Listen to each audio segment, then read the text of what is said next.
I am waiting for Vincini. He told me to go back to the beginning. So this is where I am, and this is where I'll stay. No, really, I'm actually waiting because my roommates are talking right outside my door. Don't ask me why they've decided to have a conversation right outside my door, but I can hear them as if they're in here. So I am waiting to be able to film this class until they walk away. So it might be a while for me, though for you it will be just a couple seconds for us to go ahead and start this class. Welcome back, Fantasy Fiction Fanatics. It's great to see you again, and I hope you're doing well. Today's class is very exciting for me, and I think it will be for you. We are going to be discussing today Queen of Sorcery, chapters 21 through 25, but it's also a very exciting video because I'm going to be doing my very first giveaway, and it is starting today, and it will be running for 2 weeks. And I am super, super excited to be able to tell you about it and show you the prizes that you guys can possibly win. I've been working on this for a couple months now, so I'm really, really excited to be able to finally do it and bring it to you guys. So we are going to go ahead and talk about the giveaway at the end of the class. So we'll go ahead and discuss everything, and then I will go ahead and tell you exactly how you can participate in this giveaway and what prizes and all that jazz. So hopefully you guys will stay to the end and that you are excited, just as excited as me, to be able to possibly win these prizes. So enough about that. Let's go ahead and get started with the class. First, I will go ahead and just cover the trivia question from this past week, get that out of the way so we can just go ahead and jump right into the giveaway at the end. Okay, so last week's answer was Chronicles of Narnia, so congratulations to those who got it right. I had several correct answers, so thank you for everybody that participated this week and sent in their answers. Here are all the people who got it correct. We have Kathy, Brendan, Christian, Christopher, the Chrissa Jean, Paul, and Jebby. So thank you so much to everybody who submitted answers. I do have one honorable answer to shout out by Dan, who did name one of the books in the series, but did not name the series. So close. You did a great job, but it was asking for the series, not just a particular book. So thank you again for everyone who participated. If you would also like to participate in the trivia question, you can head over to my blog, and it will be on the right hand side. You'll have to scroll down just a little bit from any page. It'll be on that right hand side with the question. If you're on mobile, you will have to scroll pretty much all the way down to the page. It'll be just a little bit above the end of the page, and the question will be there. So depending on where your you're getting to the website from will depend on where it's at, either on the right hand side or at the bottom. Okay, let's go ahead and start with our class with our recap as always. So we have quite a few things that actually happen in this particular set of chapters. Quite a lot has changed, quite a lot has developed. We start off still in the Druid's forest. The group has fought off those mudmen and everything like that, and the Druids come to check out what's happening, who's in their forest, and they find out that Pol and Belgariad are in this company, as well as Sinedra, and they welcome them to their forest and host them and feed them and all that kind of stuff. They offer them a feast, though some of them were not happy with the fact that there was no meat in that feast, but they host them. And they end up finding out that Zeter has passed through the forest with a 6-year-old boy he's traveling with. So that is an interesting thing. And so Silk and Belgariad have decided that they're going to break away from the group to follow the official trail that Zeter is setting for them, the one that they're going to follow directly after him, while the rest of them go ahead and go to the boat and get to Nyssia from boat instead. So now they're in 2 different groups. They end up getting to the boat, they end up traveling to the boat and end up getting stopped by Cador, who is trying to take back Sinedra to Ranborun. And he almost succeeds in getting his way because Chamdar ends up coming along and stopping them and forcing their hand in the hopes of getting Pol and Garion to go with him. And he is so close to actually succeeding when Garion hears that voice in his head, and he ends up unlocking his magic and burns Chamdar to ash and ends up getting them out of that precarious situation. But then afterward, Garion refuses to accept who he is. He refuses to accept that his magic, and he just tries to push it away and not accept any of it. They end up going to the boats, getting to the boats just fine, and sailing to Nyssia, where they go ahead and meet with their contact, Droblek, and they find out that Silk and Belgariad are not there, and they haven't sent any word at this point as to where they're at. So they've decided they're going to wait to see if they can get word from them or if they will meet them. Then Garion ends up witnessing some slaves that are being sold to some Murgos, and one of the slaves ends up in the water and is dying, and he uses his magic to save the slave. And that action ends up blowing up this whole big argument between him and Aunt Pol, where he tells her that he's done with her, and she says that he will never be done with her. So that's where we leave it, is after this whole big blow up in front of everybody. Unfortunately, it's in front of everybody, especially since they were trying to keep his magic a secret. So we're getting very close to the end of Queen of Sorcery. We only have 5 chapters left. So we're really, really close to being done. Only a few pages left of this particular volume, and then we will be on to book 3. So it's pretty interesting. Lots happening. A lot of changes are happening, especially with Garion at this point. So very, very interesting. Alright, so I have 3 main things to talk about, as I usually do. So let's go ahead and jump right into the first one. And that is going to be the obvious thing for this set of chapters, is the fact that Garion has now become Belgarion. So that is like the very biggest thing that has been building up a lot in the last 2 books. We've had constant mention of this voice in his head, which we don't know tons about at this point. We still are not sure what this voice is. But this voice has constantly been there, and we've constantly noticed that he has access to feeling Aunt Pol and Belgariad's magic, or Chamdar's magic. And he has kind of been building toward being able to use magic on his own. We've had senses where, like, he'll send out his senses to feel the magic that Aunt Pol's doing, and she's like, stop that, kind of thing. So we have had moments where it's almost like he's familiar with the magic, he's familiar with kind of using it, even if he's not fully using it. And it's kind of been a progression of where we're just waiting and waiting and waiting until see if he will actually use magic or not. And it comes as no surprise that he ends up deciding to use magic, since obviously we know he does have a bigger important role to play. It seems that we have been setting up to get to this point. So the voice in his head helps him unlock the ability to officially use the magic. We don't know exactly how that voice was able to do that per se. I mean, obviously it was always something he had potential for, and the voice just told him that he should use it and to make it a thing. But without that voice pushing him, I don't think it would have happened. So we do have this external source that has now pushed Garion to make this leap. And it's very important that he did at the time that he did, because they were in a very precarious situation, and nothing short of Garion doing some kind of magic or something to get them out of that situation would have worked.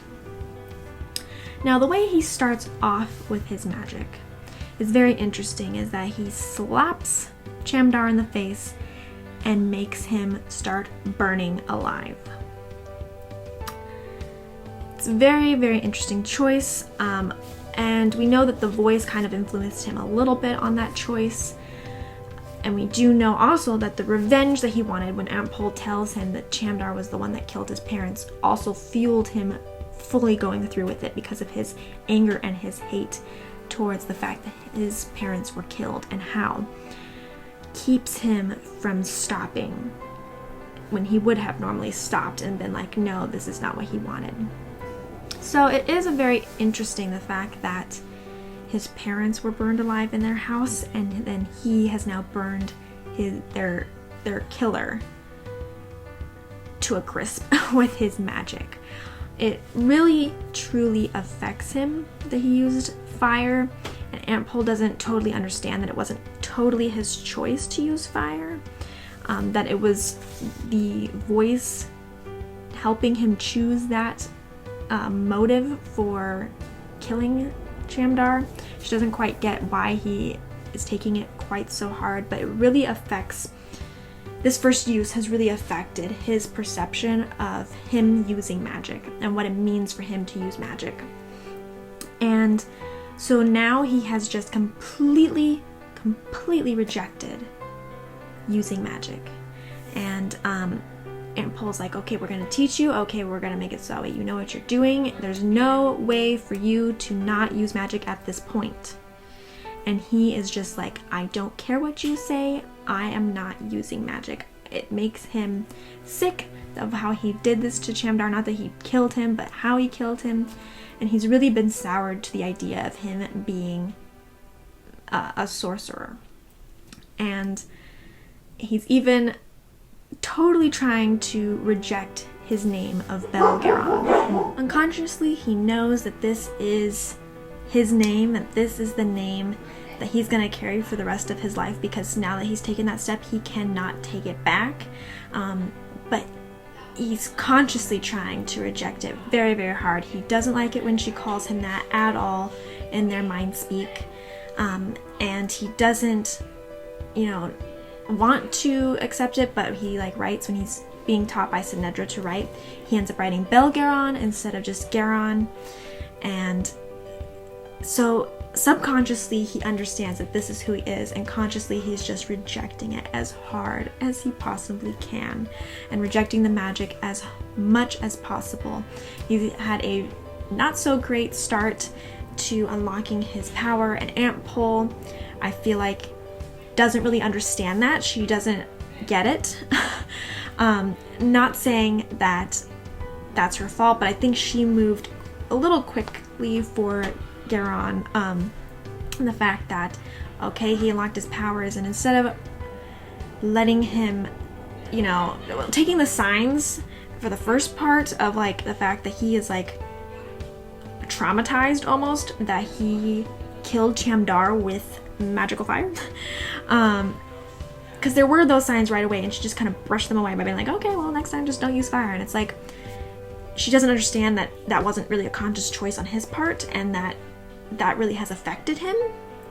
So she's very quick to jump in and be like, okay, let's do training, this is your new name, this is everything, this is all the things that go into this change now. And she's like, jump right in. And he's trying to still process the fact that he just did magic, that he killed Chamdar in this way, that he had a negative reaction to the start of his magic, and the start of this experience for him.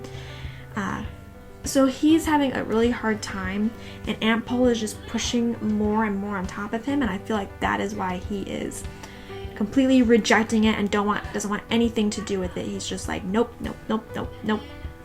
So, and she doesn't really get it, and she doesn't understand why he's rejecting so hard, and she's trying to push back. And that is now causing a rift to open up. Belgariad is not around to help navigate things, to see things from a different perspective than Pole is. So Pole is being Aunt Pole. And there's nothing wrong with Aunt Pole, but she just doesn't quite understand that this situation needs a little bit more finesse than she normally gives, instead of just being blunt and pushing until she gets her way. So she's pushing, and he's rejecting her pushing, and then we have that whole big blow up at the end of the chapter, and we're gonna see. Sorry, I have people out there who are not being very quiet. So If you hear them in the background, I'm so sorry. Hopefully they're not too distracting. So we see that the two sides of everything is just being pushing and pushing and pushing, and this rift just blows up unintentionally. It's on Garion's part. He's just fed up with the emotional pressure he's under and blows up at her, and she is just in shock and blows up right back at him, and we're gonna see how that affects things in these next 5 chapters and in books to come. Obviously they can't really be done with each other, and the fact that this whole quest is happening and they're both essential pieces to it. We're gonna see if they can mend their relationship, if they can try and communicate better, because I feel like at this point their communication skills are not on point. Garion's not truly explaining how he feels, he's just telling her no, and she's just pushing him because she doesn't understand, and she also is not the kind of person to be understanding of not getting her way in some ways. I'm not saying that Garion doing magic is like getting her way, but I mean, she's just used to being able to order him around and be like, this is what you gotta do, and make it so he does those things. So she's not really taking the time to be delicate about the situation and being more understanding. She's just kind of jumping in there and being like, this is what you have to do, you better do it, and that's causing problems on both ends. So we're gonna see if she can calm down, or maybe Belgariad will enter the situation and be able to help them mend their relationship by being able to have a different perspective and talk to them. We're gonna find out. Obviously, it's kind of a major blow at this point, and we're gonna see how things progress from there. Okay, so next I want to go ahead and talk about Nyssia. We have now entered Nyssia, and I think that this is really representative of book 2 so far. We've kind of talked about continuously throughout these classes when we're discussing this book that we are continually like on a slope that's like, we started out in book 1 with all these good places, and then book 2 started, and it's like we're going down and down and down and down into more corrupt, more sleazy, more not so pleasant places to be and to live, and the culture has just gotten worse and worse and worse. And we started off this book in a place that was really dreary and cold, and they had the serfs and everything like that. So we started off at a place that kind of set the mood that we were going to kind of be in the little bit less savory places, or places that have worse conditions for people, worse cultures for people. We've moved into the more corrupt political systems where they're more and more, taking bribes and killing people in the streets and stuff like that. And it seems that now that we're in Nyssia, we have hit rock bottom. We have now reached the bottom of the pits of terrible things and terrible places. So we've got so many things already in the first little bit of us seeing Nyssia that is just horrible. They've got slaves instead of serfs, and as Mandarellen has come from a place that has serfs and has people who, you basically own them, even finds that the slavery here is abominable. He knows that, for serfs, you're supposed to, because you own them and because they're doing labor for you, you're supposed to take care of them, and you're supposed to be good to them. Not saying that necessarily all of the people were taking care of their serfs, but he has that principle of like, hey, it's okay to own people as long as you take care of them. And these people are owning people and treating them like the worst garbage in the world. They got them chained up, malnourished, and they have slaves that, have their tongues cut out of their mouths. It's just awful. They've got whipping the slaves, and the Murgos laugh at the slave that's in the water being sucked on by those leeches. Everything. It's just really, really sad state of affairs, and the way that the Nyssians treat other people and to treat the people that are under their care, that they own. So the slave system is just the rock bottom. You just, if you're a slave in Nyssia, you're gonna have a miserable life, and it's gonna be you wishing possibly that you were dead. That would be a better fate than having to live the life of a slave. We've got, obviously, the corrupt political system, which we already kind of knew from the fact that we've met the servants of Selmarissa and what Selmarissa was willing to do. But, I mean, at this point, bribery is just like, nothing. We do make a comment about how, hey, you just basically have to bribe everybody here, and that we have seen in other places, but it's also just another addition to like, yep, this place is one of the worst of the worst. The Nysians are basically always on some kind of drugs. We have made mention that, even Aunt Pole's like, at some point, anytime that you talk to somebody, it'll just depend on how much they are inhibited by drugs, and it makes it very hard to talk to Nysians because they're always at some level on drugs. And even messengers get sent astray at all times. It's very, very hard to have any kind of communication in Nyssia because any kind of messenger could just easily just be something happen to them, or just something happen to them personally by themselves. Like Droblik had that messenger that just ended up enjoying the berries and just, lives being in whatever state that those berries make him in, and never made it to the place that he was supposed to be.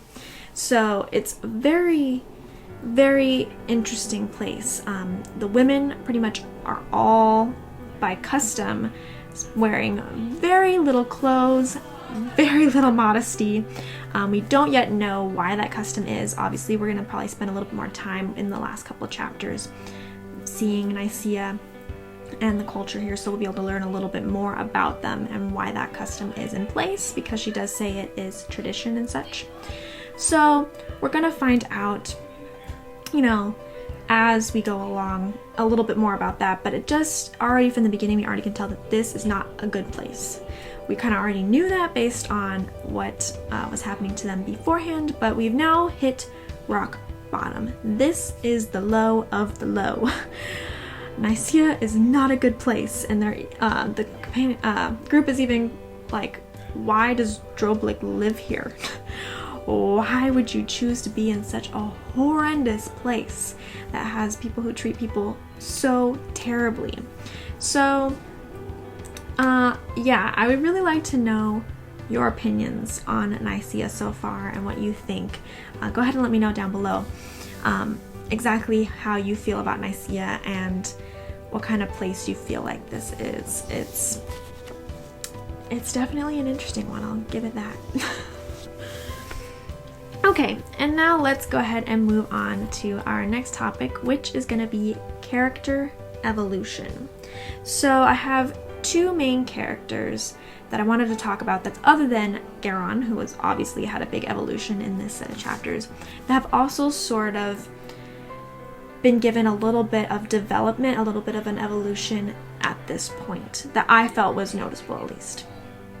And the first one happens at the very beginning of the first 5 chapters, and that's Mandorellan. Mandorellan has experienced fear for the first time, and it's something that he didn't experience at all when he was younger. He's never been afraid of anything. He never was, afraid to do battle or anything else. It didn't really bother him, and he felt that his courage and his ability to fight and to do all that kind of stuff, what came from the fact that he had no fear. But now he has experienced fear. Those men, or the mud people that attacked them, that were the snakes, really gave him fear because he couldn't kill them. They just kept coming. There was so much of them. He just finally experienced fear for the first time, and now he feels that he is a coward.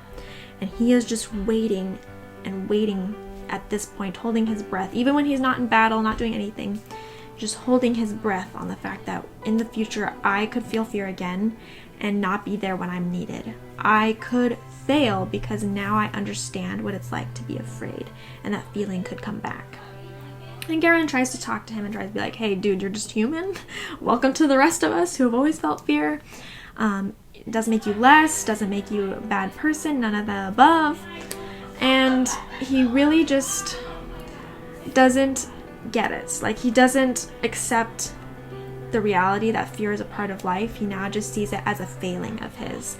And I think it's going to be interesting to see how he evolves but beyond this as he continues to go through and has new moments of, battle, and if this does freeze him up or not. But he didn't seem to be afraid or any kind of fear when he was about ready to battle those Murgos that wanted their slave back. He was very calm, very much his normal self, and so we haven't really seen how this affects him yet. We will see if it does in the future or if it doesn't. It'll be very interesting. I think in many ways it's kind of humbled him a little bit. I think that he just now sees himself as flawed, which is too bad because obviously he is a great warrior, a great nice person. We've seen so many things that he has done where he really holds people to a high standard and will defend that high standard of being treated and treating others. So he's a really great person. It's very interesting that he hasn't felt fear to this point. It's a very interesting characteristic. Most people do feel fear of some point or another, and he has finally experienced it much later in his life. So I just think it's something that now has developed and will evolve him as we keep going forward, and we're going to have to see exactly what evolution that is taking us, like where he's going to go from there. And the second one is Sinedra. Sinedra, we kind of have seen, at least in this set of chapters, that she's kind of calmed down a little bit. She's not quite so high and mighty, all that, like, I'm so special kind of stuff. She's very much settled into being much calmer, much more realistic. She's stopped fighting against being with the group so much. Obviously she did with the druids, wanting to stay with the druids, and they pushed her on to Ampol.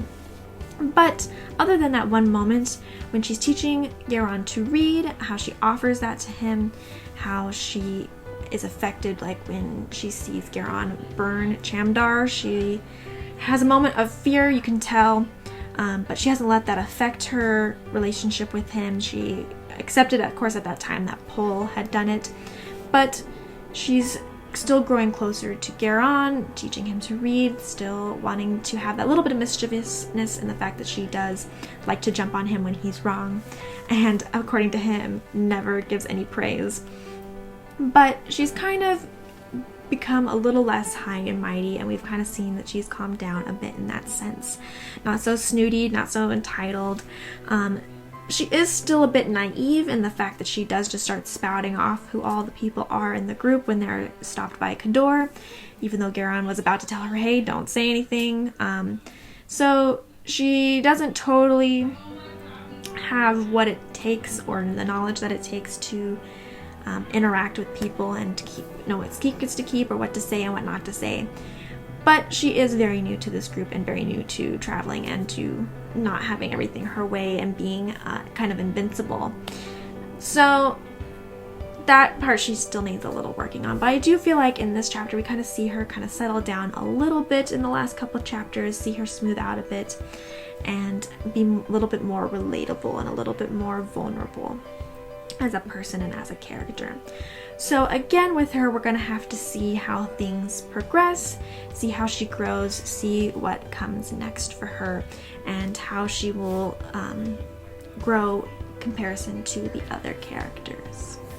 If you felt like anybody else really evolved, or anybody else has, evolved in the last, several chapters that I didn't really talk about before that you think I should mention, go ahead and let me know. I would love to hear your thoughts and feelings about all the characters, as well as anything else that you would like to say about the book so far. Okay, so last but not least, let's go ahead and talk about the nitty-gritty. I've got 3 different things that I would like to mention and talk about a little bit and keep in mind for the future. So the first question that I had, especially at the end of this set of chapters, is why are Silk and Belgariad delayed? And if they did send a message, what happened to the messenger. Now, obviously, as we have mentioned previously, in Nyssia, it's very hard to send a message. But I would think Belgariad would have found a way to make sure that there was some kind of note present. Like, you would think that he would understand those risks, know those risks, and find a foolproof way to get a message to the group. So it is very interesting that they have been delayed and that there is no word. We're gonna see if that is significant coming up or not. We only have 5 chapters left for this particular portion of the story, and we're gonna see exactly what happened to Silk and Belgariad. Hopefully we will know pretty soon exactly where they're at and what's happening. We will see if it's something bad or not, and the fact that obviously they have been delayed for some kind of reason, that they have not made it there on a particular time. So I don't really know if they expected to be there before Pole and the boat. Like, we don't know exactly what the time difference is of them going after Zeter versus going by boat. It could possibly be just that they are traveling slower because they're chasing Zeter, or it could be something much worse. Obviously, they were supposed to at least have sent some kind of message that hasn't gotten there. So it's gonna be a very interesting thing to see exactly what happens with that and where they are at. Are you guys concerned about them, or are you not? Second is Garion's magic seems like it's out of the bag now. Pole really wanted to keep it a secret. She kept saying, don't let anybody know that you can do it. Keep making it think that I'm the one working through you. We don't want anybody actually knowing for certain that you have made this change. And now they have this big old blow up in front of everybody where he's like, I had to save him, I had to do it, you know, making these bold statements, this bold fight in front of everybody. So now it seems like the cat is pretty much out of the bag for everybody, and we're gonna see how that affects things, because Dernick, when he first saw what Garion did to Chamdar, was very affected, was very scared. Everybody was kind of apprehensive towards him, and then of course that cleared up when they're like, oh no, Pole's the one that did it, yeah. But now, if that's officially where everyone's like, Garion actually is capable of magic and he did do these things, how are they going to treat him? How are they going to be affected by the fact that he can do magic? How is that going to affect his relationships with them? It's going to be very interesting to know exactly what the case is, especially with Aunt Pole, everything that she said about all the sacrifices that she has made for him to come into this world and to be where they're at this moment, and how much she has given up for that. We're going to see exactly also how that has affected everything. So the ending fight there is very, very important. It happened in front of everybody, so everything is kind of out laid in the open, but Garion doesn't really understand probably most of what she is saying, and he doesn't understand anything about Riba. The others don't actually know who he is, but this might give them clues as to who he is by the fact that she has made these bold statements in front of them. So we're gonna find out exactly how this whole big fight and this whole big thing about, you know, the magic and everything being out in the open for everybody to know, how that will affect Garion, how that will affect Aunt Pole, how that will affect the whole dynamic of the group, and how that will affect them trying to fulfill this quest and getting the orb back. And last but not least is actually a question I want to ask everybody for your thoughts and your feelings on this. I would really, really love it if you'd comment down below or get in touch with me somehow and let me know what you think about this. Why do you think that the use of fire bothered Garion so much? Obviously, we know that the voice is the one that kind of gave him the idea, and we do know that his parents were burned alive. But Garion at first didn't mind the fire so much as until he actually chose to kill him with it. And the killing him with it and doing it in that way really has bothered him and made him very upset. So, what do you think is the reason that fire is the particular reason. Because he's not upset that he killed Chamdar. He's upset about how he killed him. And particularly fire seems to be what he's stuck on. And I kind of want to know what your thoughts are as to why that is the case. Because for me, I'm not really sure I understand why fire is the case, other than possibly that it is connected to the fact that his parents were killed that way. But yeah, and technically fire is symbolic in the fact that the aura burned half of Torak's face off. We do know that. I don't know. So I feel like there's some kind of rooted mentality of it. Could be because of his parents' death. It could not be, and I would really love to know your guys' thoughts and hear your guys' theories, because I'm not 100% sure that I'm confident in why that would be the case for him. Okay, so that is the end for the discussion on this set of chapters 21 through 25. For the next class, we will go ahead and be finishing up Queen of Sorcery, finally. So read chapters 26 to the end, starting from page 281, at least for this copy, to the end. And then we'll, of course, transition into book 3. So I hope you guys are enjoying the story so far. We have 3 more books to go, so we're chugging along. And hopefully you're enjoying the last 5 chapters of this book for next time. Okay, now I know what everybody's waiting for is for the discussion of the giveaway and the prizes and everything like that. So let's go ahead and discuss the giveaway. There is going to be 4 winners for these prizes. I've got 4 prizes for everybody, and I am giving away bookmarks. I've got 2 different bookmarks for this giveaway that you'll be able to win, and here they are. So I've got 2 very different stylized bookmarks. I've got this one that's a dragon's eye. I will hold it up closer. We've got this fighter that's on the eye here. Very menacing, very evil. And then I've got this wood elf with this owl here in the center. So, and we got the trees up here and all of that. So these are the 2 bookmarks that you can win. These bookmarks are very special in the fact that I commissioned them from my aunt. I don't know if you guys remember or are familiar with my heading for my YouTube art, as well as the heading for my blog. But the wizard with the book and everything like that, and the dragon that's wrapped around it, that is also done by the same artist. My aunt, her name is Sonnet Shalene, and she is a fantasy artist, and she has commissions and a shop and everything like that. I will go ahead and link her site down below, so if you want to buy any of her art or look at it, see what else she does, if you want to commission her, whatever else, you are welcome to do so. I think she is amazing.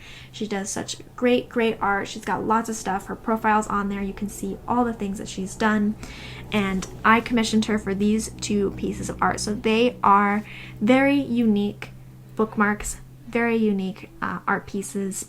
Nowhere else in the world at this point can you get them. So so, and each one does have a colored back, so they're very nice. They are the standard size of a 2-inch by 7-inch bookmark, so they should fit in most sizes of books. If you want to go ahead and have a reference, this is a smaller book than a lot of books, and it's just a little bit taller than the Queen of Sorcery book, so it's perfect for whatever size book, if it's smaller, bigger, whatever. So there are going to be 4 different winners. 2 people are going to win this bookmark, and I'm going to have 2 people who are going to win this designed bookmark. Now, in order for you to go ahead and enter this giveaway, I'm going to go ahead and have you, it's being hosted officially on my blog, so I will leave the link down below for you to get to the giveaway, and you'll go ahead and get to that page, and you will be able to confirm all the things all the actions you have done for the entries on there, so that way it's nice and fair, and I can keep track, make sure that everyone did what they need to do in order to enter the giveaway. And it will also make it so I can easily contact you and all that kind of stuff. So if you want to go ahead and officially enter the giveaway, go ahead and jump over there. That's how I'm going to be logging whether you are entered or not, and how many times your name is entered over there. So click the link below to officially enter. And there's going to be 6 different ways that you can get your name into the contest. You can go ahead and visit my YouTube channel, which obviously you're already here, so you'll be able to mark that off the list very easily. You're going to be able to answer a question, which is going to be the answer to whether you want this bookmark, or if you don't care and either one is fine for you. Then you can go ahead and mark that, and that will give you another name entry in. You can visit my Facebook page. You can follow my Twitter. Those each will give you one. You can go and join my newsletter. That will enter your name in there again, and you can also join the Discord, which will enter you as well. So all the details and to get your name in there will be through the link down below on my website. So I'm really excited. I'm hoping that you guys will participate, and hopefully you guys like these prizes.